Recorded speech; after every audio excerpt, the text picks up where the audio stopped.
Hola, hola, hola, hola.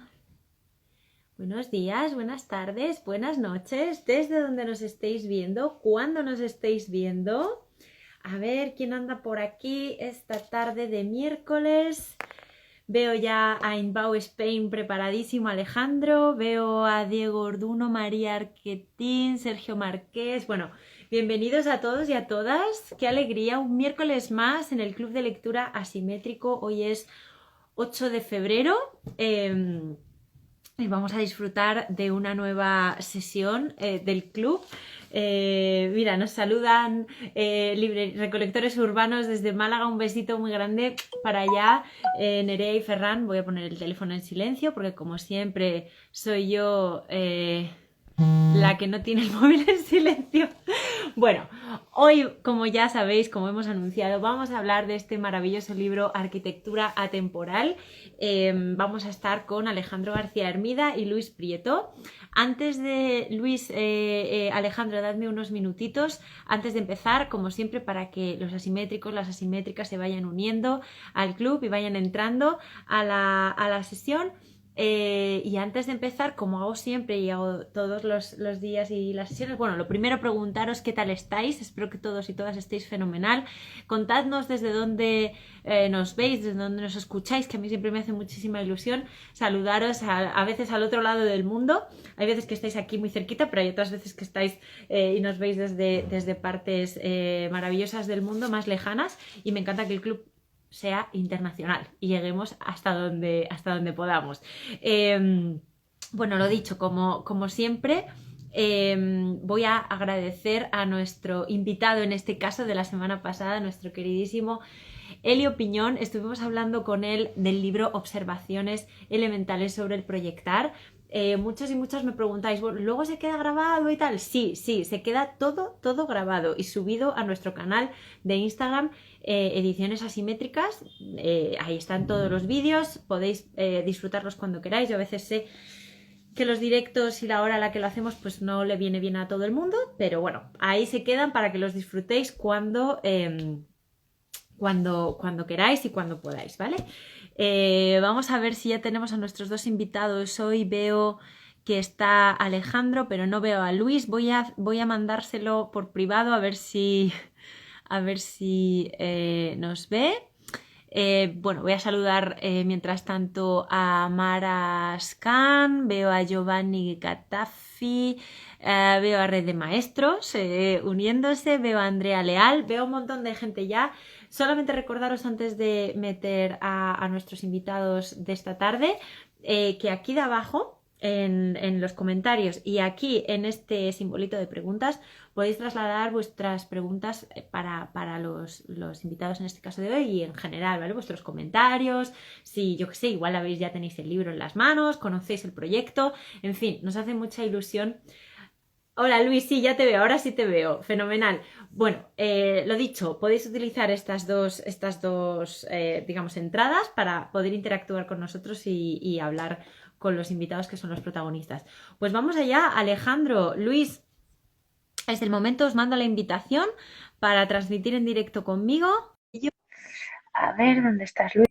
Que no te veo. Aquí estás. Vamos allá. Vamos a ver si va todo bien. Hola Alejandro, ¿qué tal? Hola, ¿qué tal? ¿Cómo Hola, estáis? ¿Qué tal? Hola Luis, buenas hola, ¿qué tal? tardes, Buenas bienvenidos. tardes. Qué alegría veros a los dos, qué alegría poder hablar de este proyecto tan bonito de arquitectura atemporal. Bienvenidos al club, porque ninguno habíais venido todavía al club de lectura simétrico, o sea que os damos la bienvenida, yo por supuesto, pero sé que todos y todas los que están ahí detrás también lo hacen.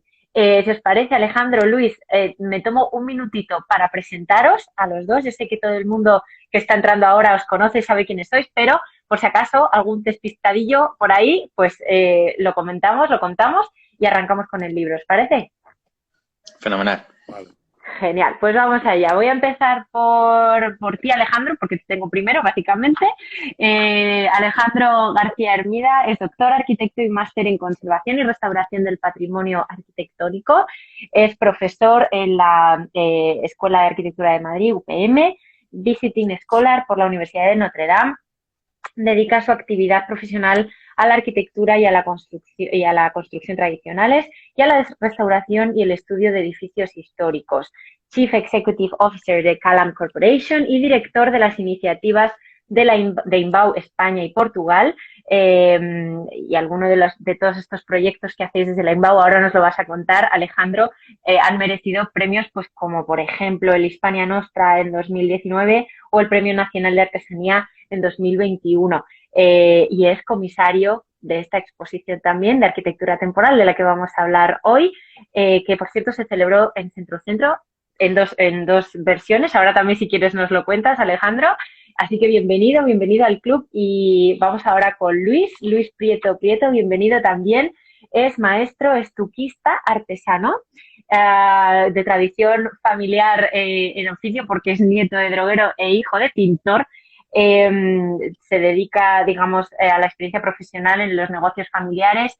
Te formas, Luis, en Francia, Bélgica y Alemania. Impartes docencia en el Museo de la Cal de Morón y en otros másteres. Desarrollas trabajos a nivel nacional e internacional con materiales y técnicas artesanales y revestimientos y pinturas. Tienes taller propio en Madrid y es premio Richard Driehaus a las artes de la construcción en 2019, y eres uno de los artesanos que formó parte de esta primera exposición de arquitectura atemporal, en el apartado de estucos. Y yo creo que podemos pasar directamente y hablar del libro. Bienvenidos a ambos de nuevo. Gracias por estar con nosotros y vamos a ver qué es esto. Alejandro, si quieres empezar tú contándonos qué es esto de arquitectura atemporal. Cuéntanos.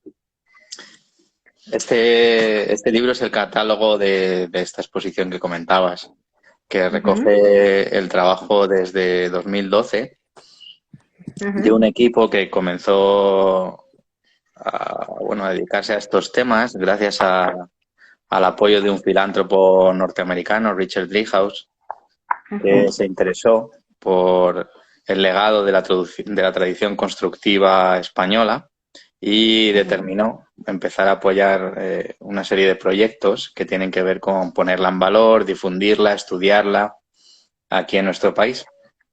Los primeros años estuvimos trabajando pues a través de la Universidad de Notre Dame. Después, a partir de 2016, comenzamos también a colaborar con Inbau. Y bueno, pues en el futuro seguiremos, espero, con esta labor, y estamos preparando también una nueva fundación que recogerá todos estos trabajos.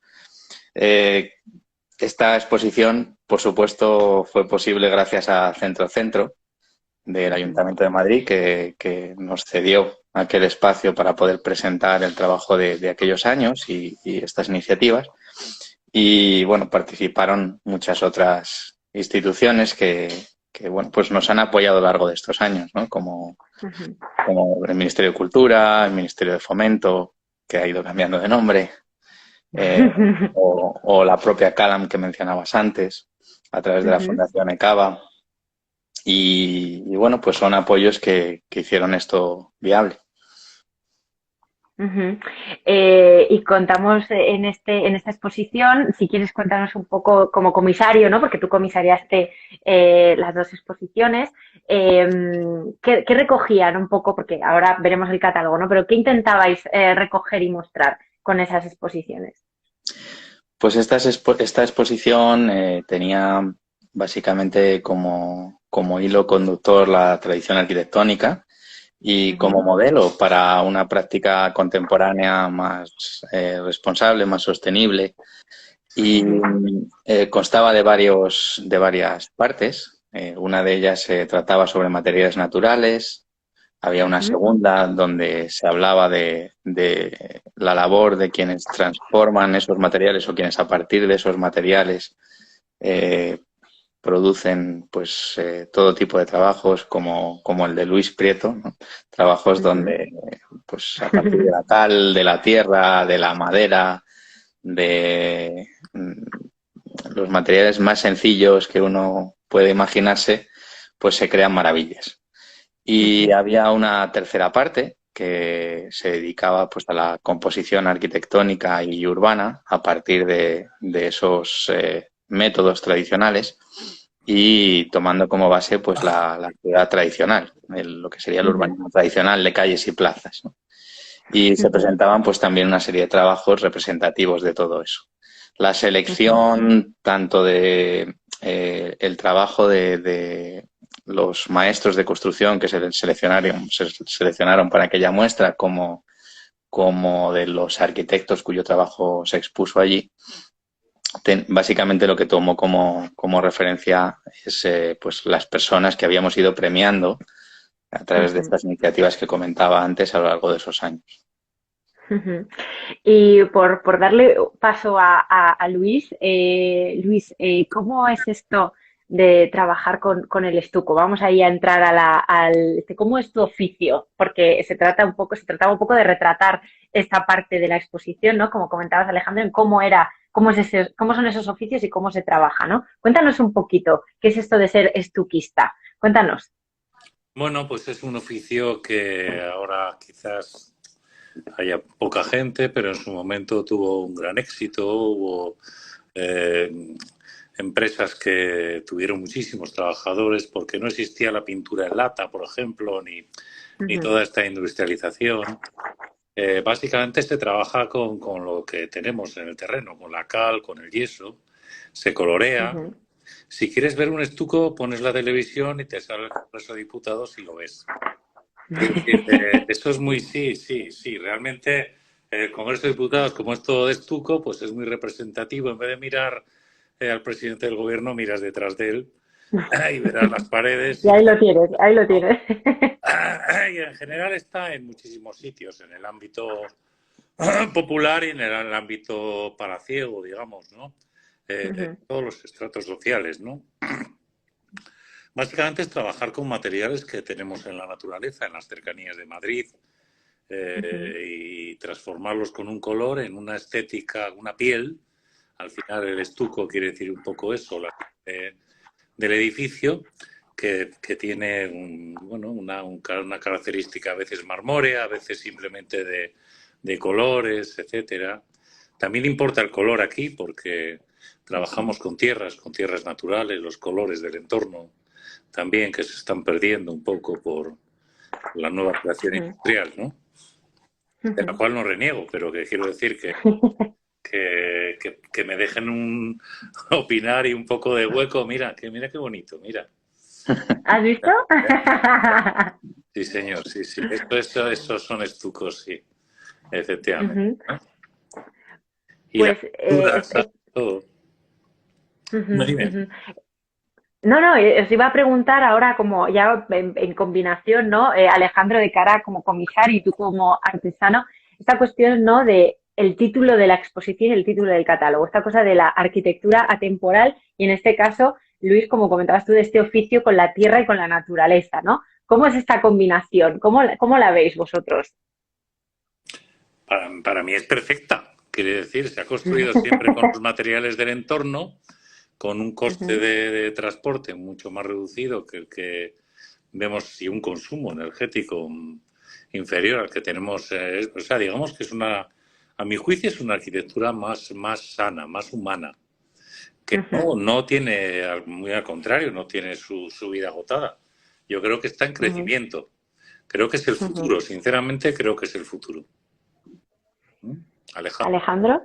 Sí, esta idea de arquitectura temporal va por ahí.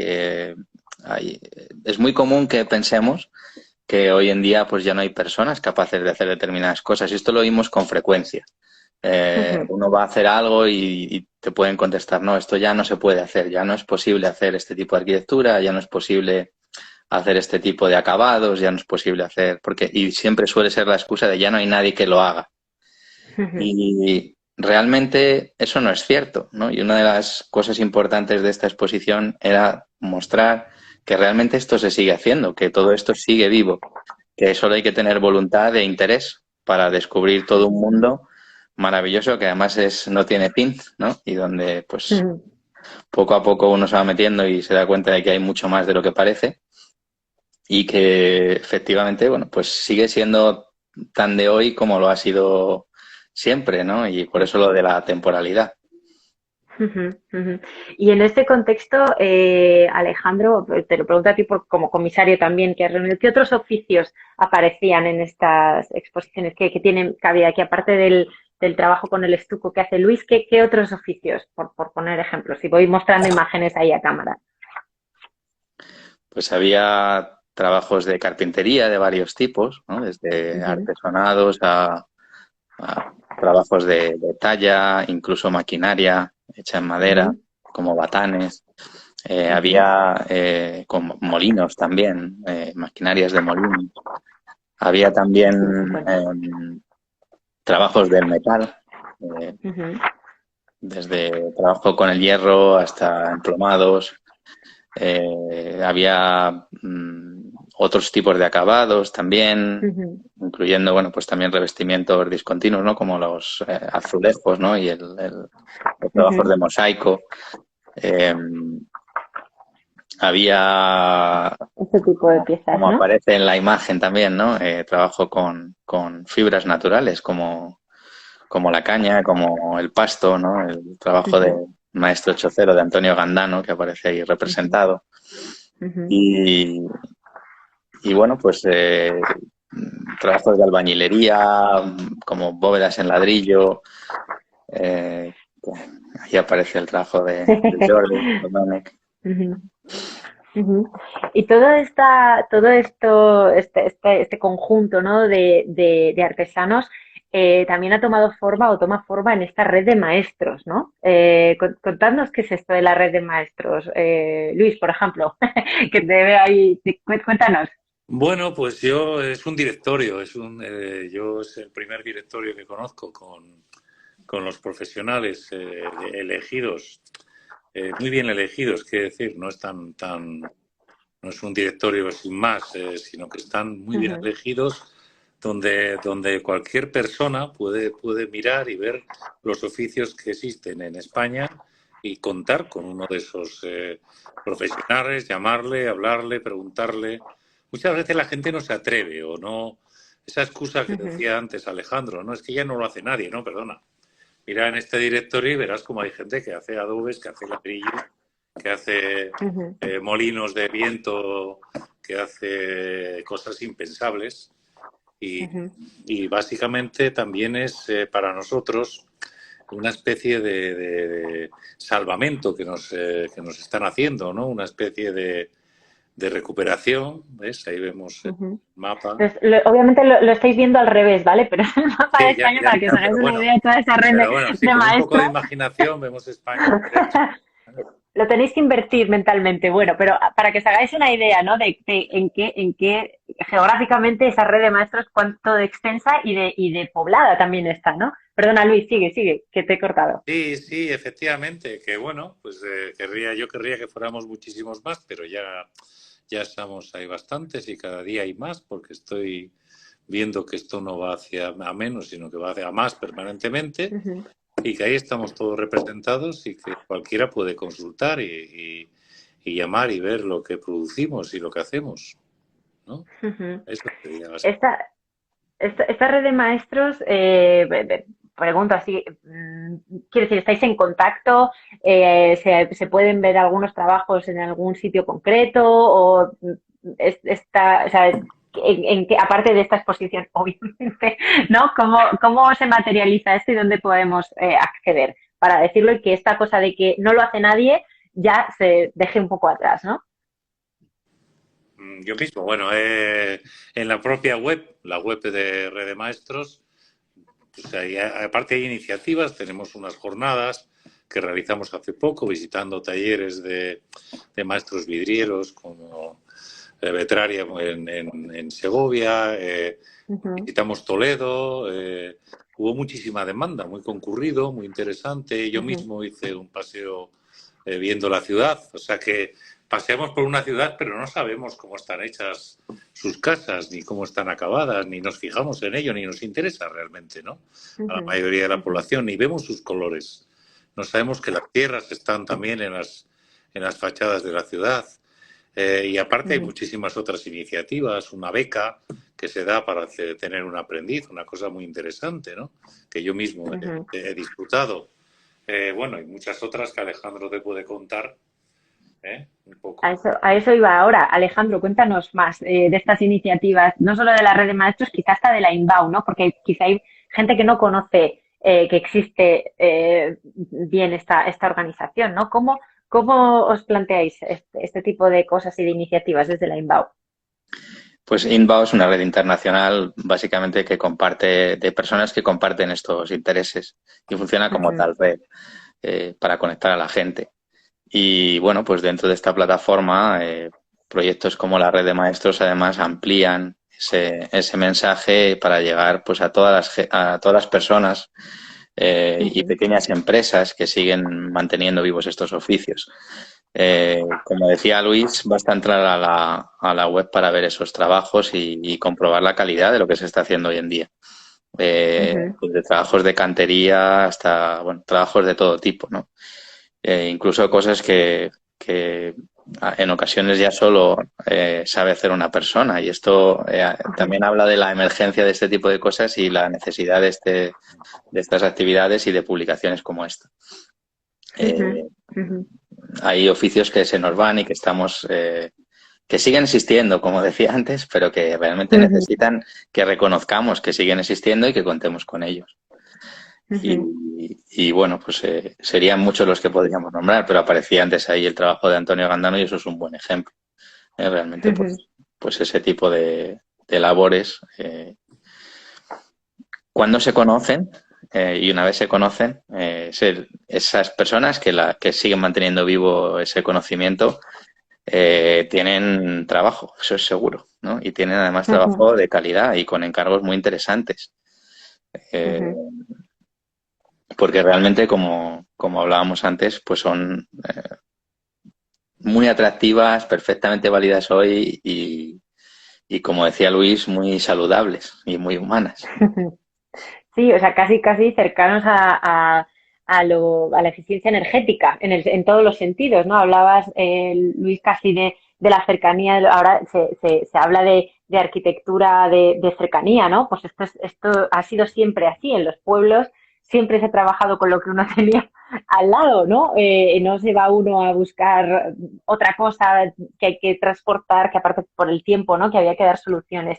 Quizá en este sentido, ¿creéis que esta arquitectura da respuesta más directa y voy a decir mejor en ese sentido, más eficiente, más eficaz a los problemas que podemos plantearnos, este tipo de artesanías y de oficios? Yo creo que sí, tanto en lo material como en ese otro punto de vista, ¿no?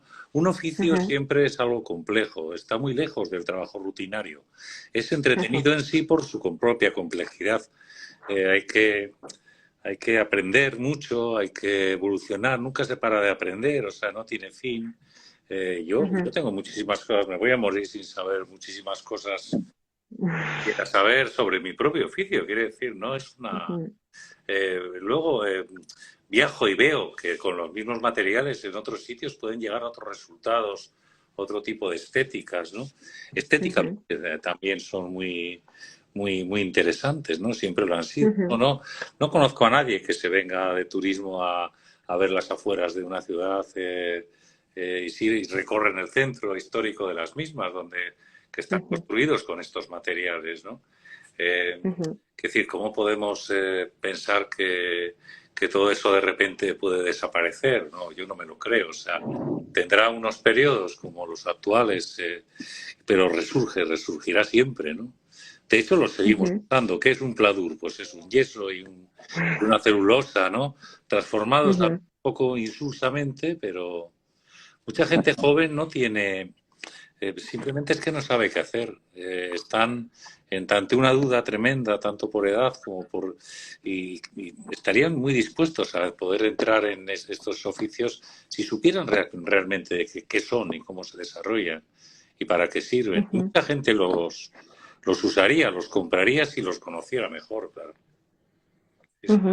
Y en ese sentido, Alejandro, tú que estás más cerca quizá del desarrollo universitario, vamos a decirlo así, ¿no? Bueno, pues los estudiantes, en este caso de arquitectura, ¿cómo podríamos quizá desde esa docencia desarrollar interés por esa continuidad de los oficios. ¿Cómo podemos hacer esto? Por supuesto, ya lo sé porque aquí hay unas exposiciones maravillosas y una publicación, pero como aproximaciones profesionales, ¿cómo lo podríamos hacer para esta continuidad? Bueno, la primera y más importante sería tener ese objetivo, ¿no? Bueno, claro. El hecho de fijarte ese objetivo ya implica que te puedes ir acercando un poquito a él, lo que se pueda, ¿no? No siempre se puede hacer todo de una manera más tradicional, a veces hay que renunciar a ciertas cosas, pero al menos tener el objetivo ya hace que puedas conseguir mucho y que en cualquier proyecto se pueda llegar a conseguir un equilibrio al menos, ¿no? Y que, bueno, aunque tengas que renunciar a determinadas cosas, pues otras sí que las puedas conseguir. Pero ya digo, para empezar tienes que tenerlo como objetivo y para tenerlo como objetivo tienes que saber que eso es posible. Yo creo que esa es la clave y para que se difunda el hecho de que esto es posible y porque se sigue haciendo, pues por nuestra parte hacemos lo que podemos. Y también tenemos actividades de formación durante todo el año, incluyendo una escuela de verano muy bonita que hacemos todos los años en distintos lugares de España y Portugal, que tiene como fin precisamente el que la gente se familiarice con que se puede seguir trabajando de esta manera. ¿Y qué tipos de talleres, ahora ya que hemos entrado aquí, ¿no? ¿Qué tipo de talleres desarrollan en esas escuelas? Lo digo para si alguien que esté ahí detrás escuchando está interesado o interesada, pues que es el momento, ¿no?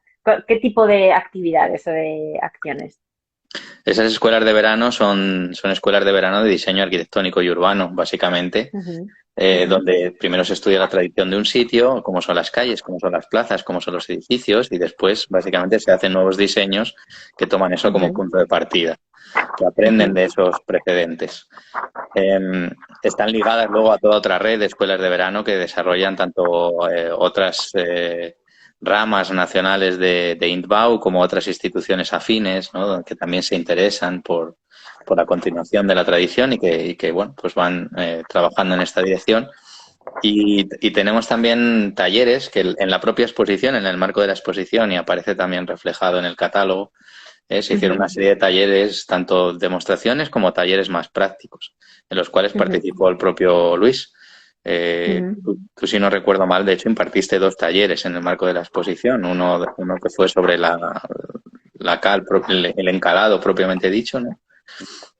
Y otro sobre pigmentos naturales, que fueron muy bonitos. Y bueno, pues todos estos talleres ya eran una cuestión más práctica, de familiarizarse con la existencia de estos materiales, con cómo se trabajan y con cómo podemos seguir utilizándolos hoy en cualquier intervención.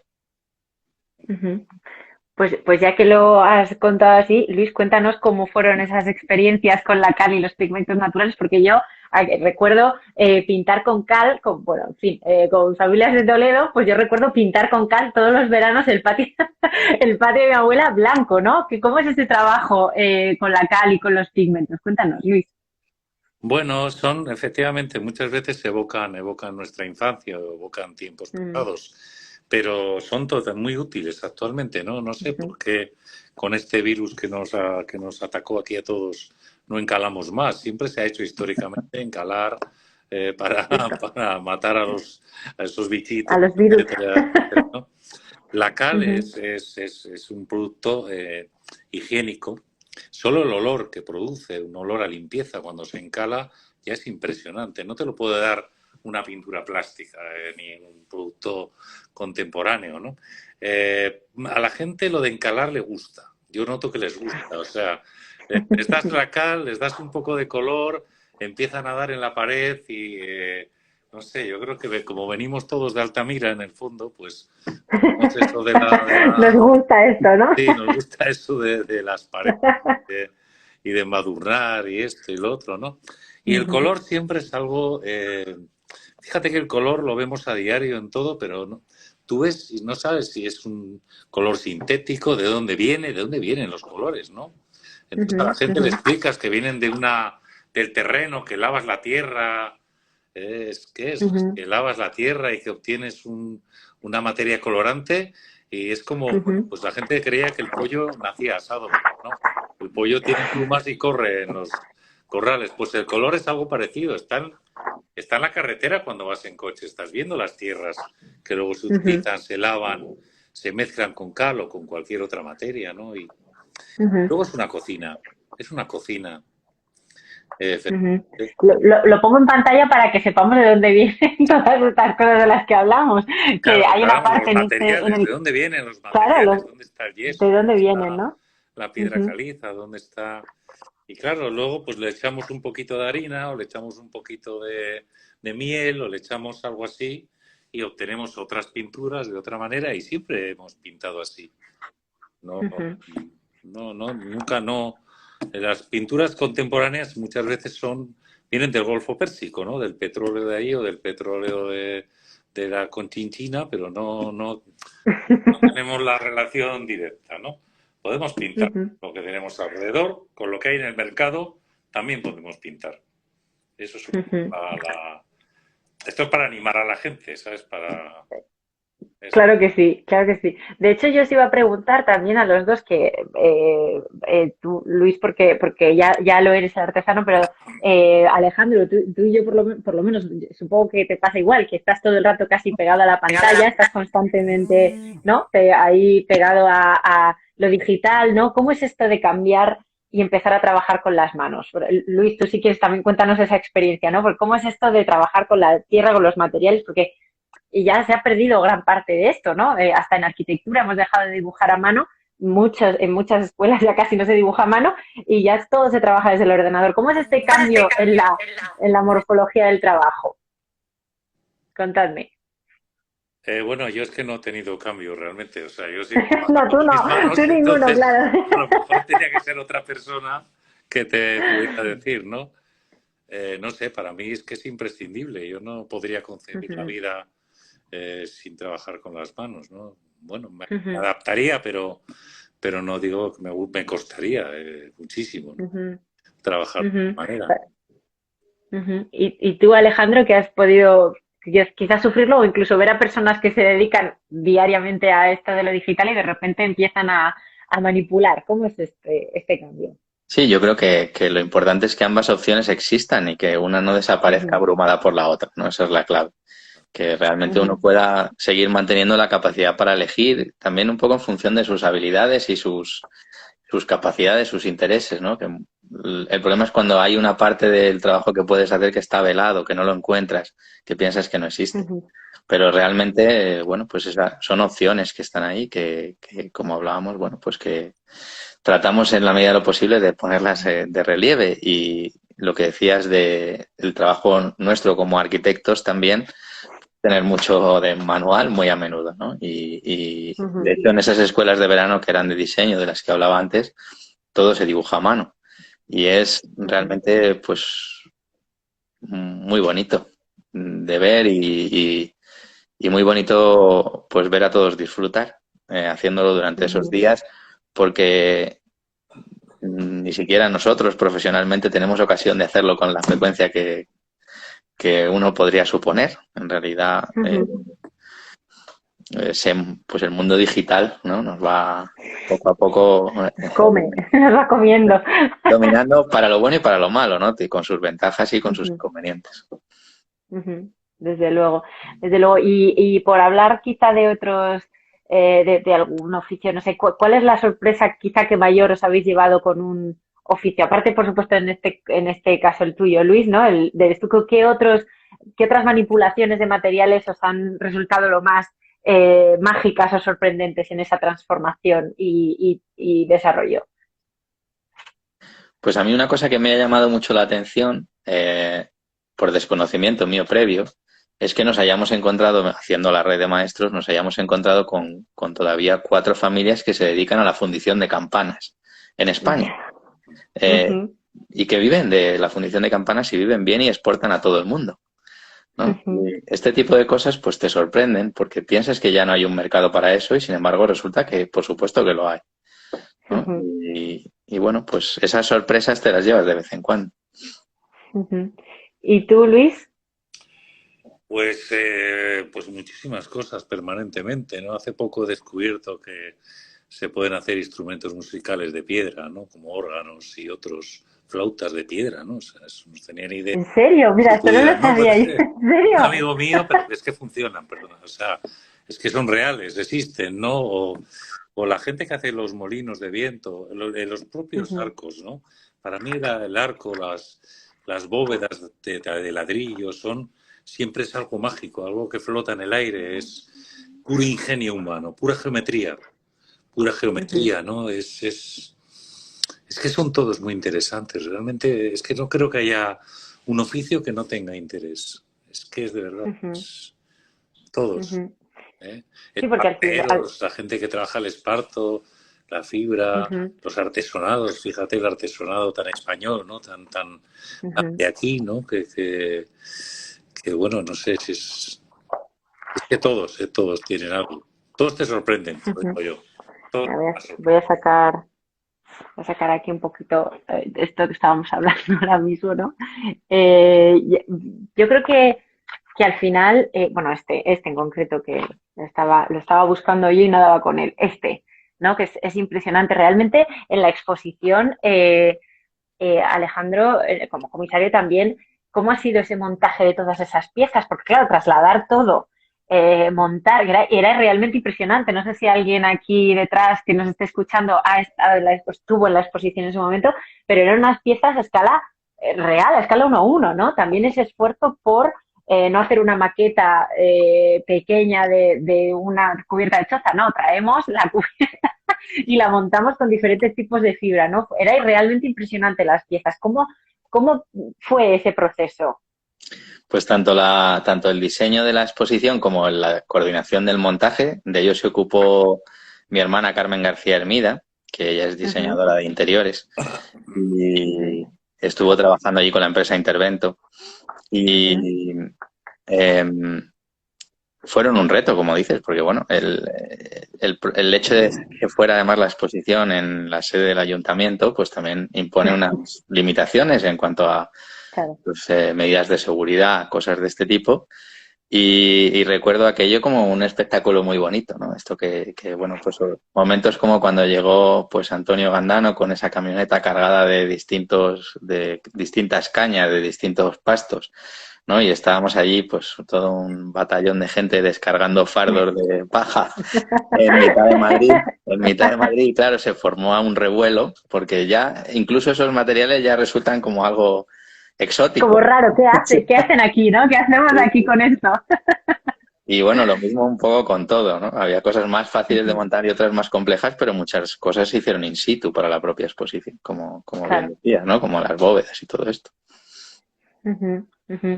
Y qué importante también, ¿no? Este paso de los montajes, de trasladar todos estos oficios, ¿no? A un contar a una población, digamos, más general y que quizá no sabe o no sabemos que existen esos oficios, ¿no? Esto de las piedras y los instrumentos, Luis, me acabas de dejar rota total, ¿no? Porque no te lo imaginas, ni siquiera quizá es lo que tú decías antes, ¿no? O sea, el pollo y los huevos. O sea, hay gente que ni siquiera se hace esa pregunta, ¿de dónde viene todo esto, no? ¿Cómo podemos seguir avanzando, no solo en cuanto a la docencia, sino qué otras quizá iniciativas se os ocurrirían para poder seguir contando estos oficios?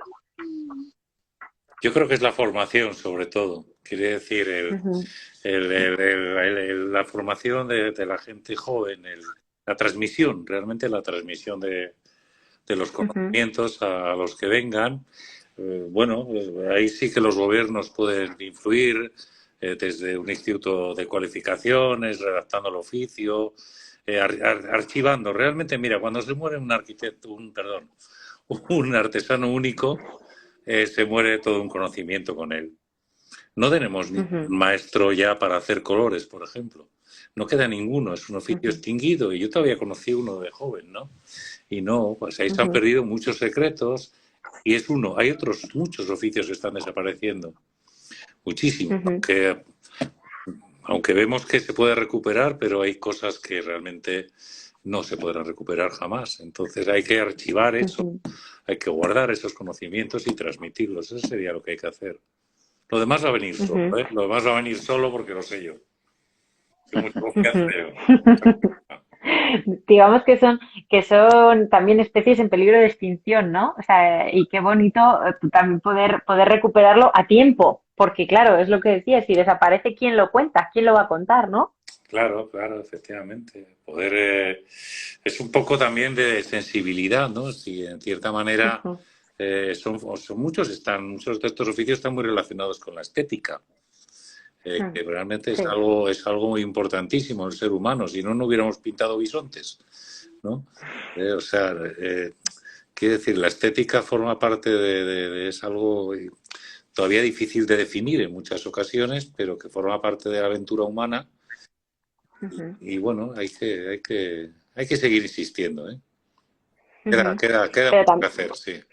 queda, ¿no? Y también, pero también decir, ¿no? Que a pesar de que parece que estamos hablando como de oficios, en fin, como de, no sé, del siglo pasado, cosas de ese tipo, que esto no es así, que esto hay proyectos, ¿no?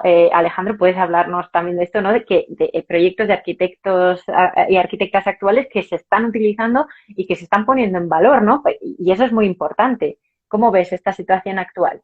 Sí, como decía, hay muchos estudios de arquitectura y ejemplos muy bonitos de proyectos arquitectónicos y urbanos donde Ujú, se toma como referencia todo esto, se tiene en cuenta y se fijan ese objetivo, que como decía, puedes no alcanzarlo del todo, pero una vez te lo has fijado, pues ya al menos ujú, puedes llegar a todo lo que puedas, ¿no? Y bueno, pues si un proyecto está diseñado de forma que se pueda construir con muros de carga, pues ya estás a un paso más cerca, ¿no? De que esos muros pues puedan ser de ladrillo o puedan ser de tierra o ujú, puedan ser de piedra, ¿no? ujú. Con lo cual, bueno, pues al final hay muchas cuestiones que son de diseño y que se pueden transmitir, ¿no?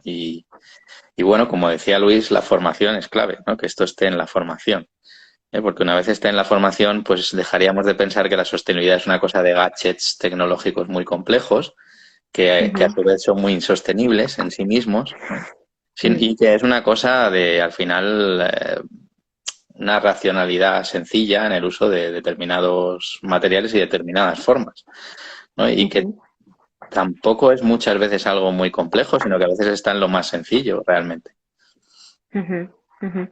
Y hay una parte en el catálogo de esos proyectos, ¿no? De esos proyectos arquitectónicos, pues saco este, por ejemplo, que lo tengo aquí ahora mismo abierto, ¿no? Esta cuestión, ¿no? De casi de atraerlo a los concursos actuales y a los proyectos actuales, ¿no? De no dejar de lado estas opciones que parece que se nos olvidan, ¿no? Y también hay otra parte en el catálogo, Alejandro, digamos, de participación de los socios de la Inbound, ¿no? Que hay gente que están aquí, hay aquí trabajos suyos, pues de premios previos.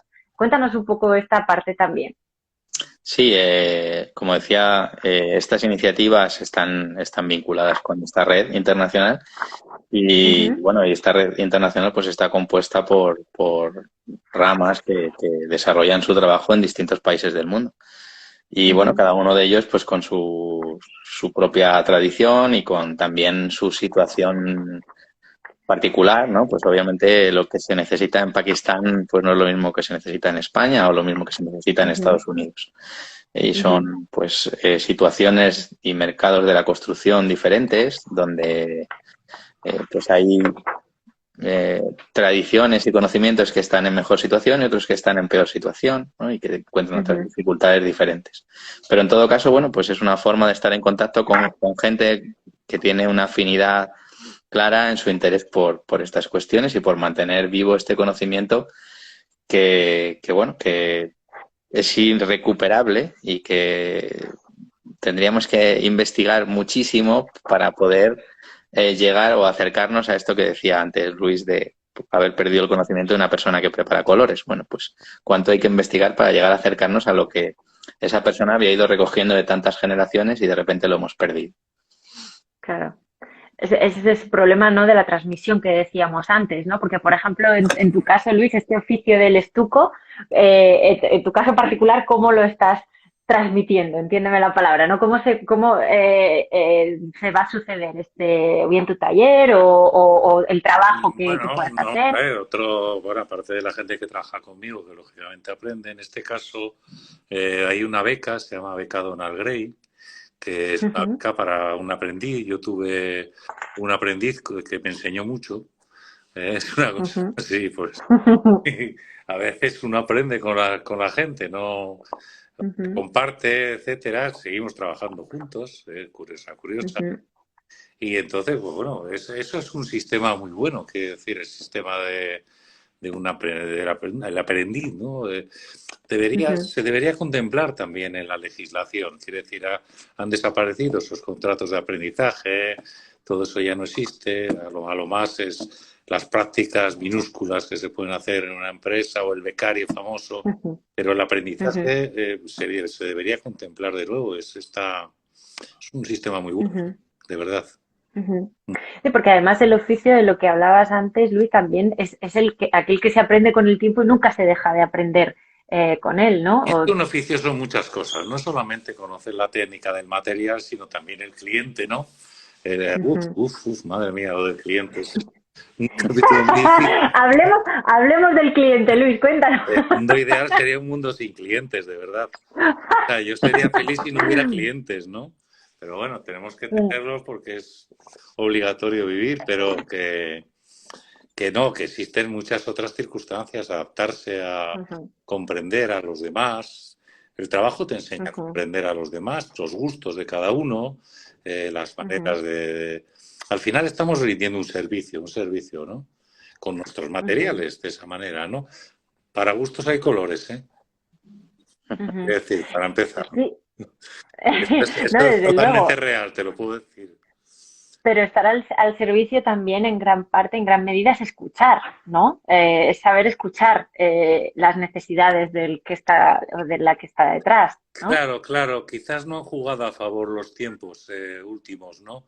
Y Mm, se ha entrado un poco en mm, la soberbia del conjunto de la población y ujú, nos hemos olvidado un poquito de escuchar, de compartir, ujú, de codirigir, de hacer ujú. cosas en común, ¿no? Y esto la construcción en ese caso es un ejemplo claro. Necesita que todos participen del equipo, o sea, no puede ser de otra manera, Ujú, ¿no? Tiene que ser. ujú. La famosa frase de a favor de obra, ¿no?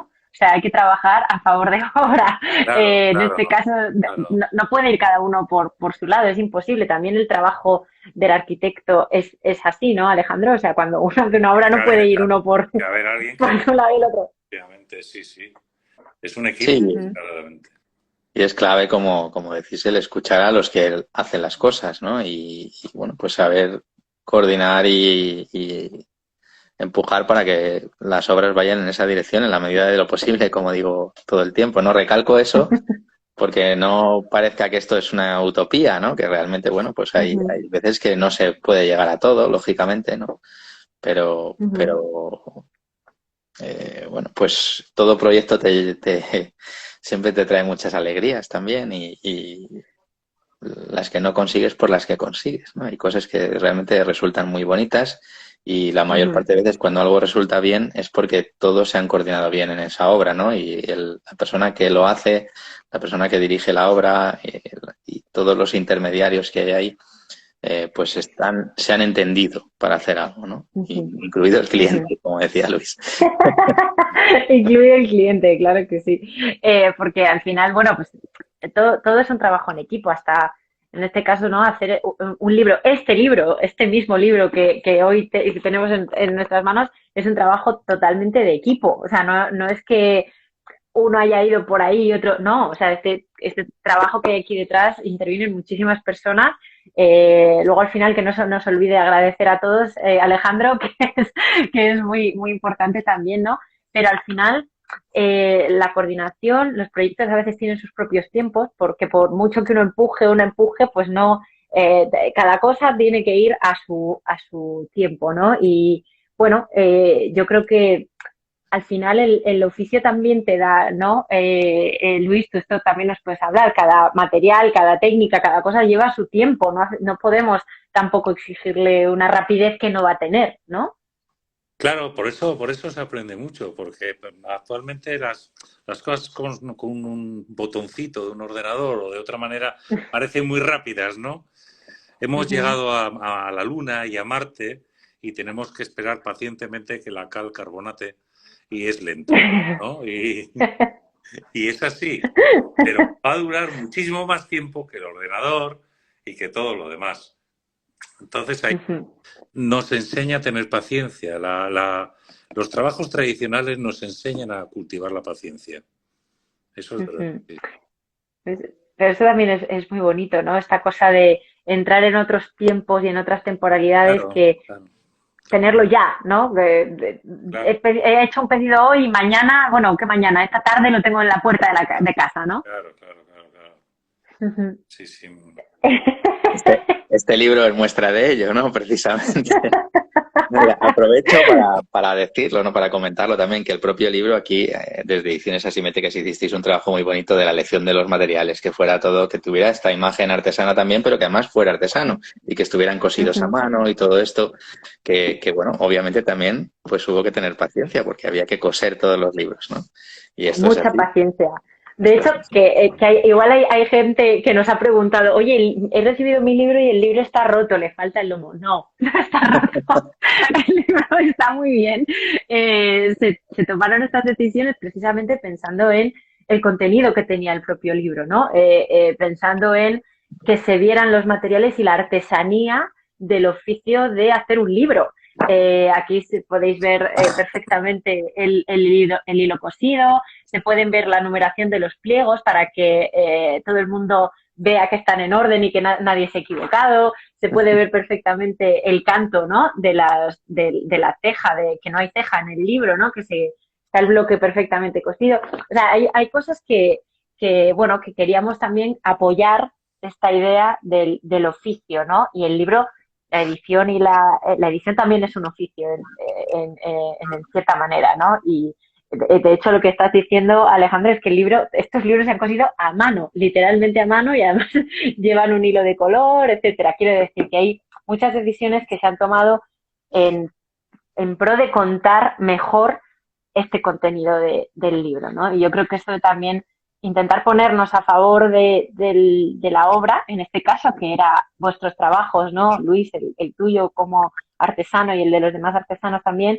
el tuyo, Alejandro, como comisario y la INBAU, ¿no? Intentando recoger esta red, pues bueno, pues que nosotros no estuviéramos proponiendo, pues imagínate, yo que sé, un libro con una cubierta de plástico, ¿no? Que no tuviera nada que ver con lo que realmente se estaba contando en el libro. Yo creo que esto es muy importante. Alejandro, Luis, estamos entrando en los últimos 5 minutos de la sesión. Yo estaría aquí horas hablando con vosotros. No sé si queremos, antes de terminar, no sé, mencionar alguna cosa, que nos dejemos agradecer, por supuesto. Alejandro, cuéntanos, es el momento. Yo no quiero que se termine sin agradecer primero a todas las personas cuyo trabajo está en este libro y que nos cedieron sus trabajos, que trabajaron para la propia exposición y que crearon obras ex profeso en ocasiones para la exposición. Después, por supuesto, a mi equipo, ¿no? Y en especial a Guillermo Gil y a Rebeca Gómez Gordo, porque fueron claves en trabajar con este libro, junto con vosotros, por supuesto, y todo el trabajo que hicisteis tan bonito de editarlo tan bien como lo está. Y quería también dar las gracias pues a Robert Adam y a Julieta Esperanza, que escribieron los prólogos del libro, y igualmente a Natalia Escalada, que fue la persona que nos puso en contacto originalmente con Centro Centro y puso todo esto a rodar, ¿no? Y gracias a ese primer empujón es a lo que, bueno, pues se llegó a esta exposición y a este catálogo al final. Yo también voy a decirlo yo, también a Carmen García Hermida por estas maravillosas, y bueno, el trabajo que hizo de diseño gráfico para la exposición, que era fantástico. Fantástico. En ella nos inspiramos para hacer el catálogo, tanto la tipografía, nos ayudó también muchísimo a la hora de la paleta de colores y esta maravillosa ilustración que ahora cubre la portada, pero también es suya y gracias desde aquí porque el trabajo también de diseño gráfico también es un oficio que se aprende y que se enseña y ella de verdad es fantástica. Luis, yo no sé si tú quieres hacer ahí algún último comentario o alguna última recomendación para Pues quien se no, quiera yo aproximar lo a estas mismo, artesanías. agradecer a todos los clientes y a todos los visitantes, que hubo muchísimos, y que, bueno, que luego muchos nos llamaron a nosotros, estuvieron interesados en visitar nuestros talleres y eso. Que antes hablé más de los clientes, ahora les agradezco Ahora bien. que existan y que acudan y a todo ese público que acudió ahí a ver aquello que...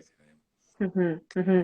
Y yo voy a también aprovechar y también agradecer muchísimo a Centro por acoger estas iniciativas, porque que una institución se anime a hacer este tipo de cosas, que además están haciendo un trabajo fantástico, expositivo, de contenido arquitectónico, que la verdad que estamos disfrutando muchísimo.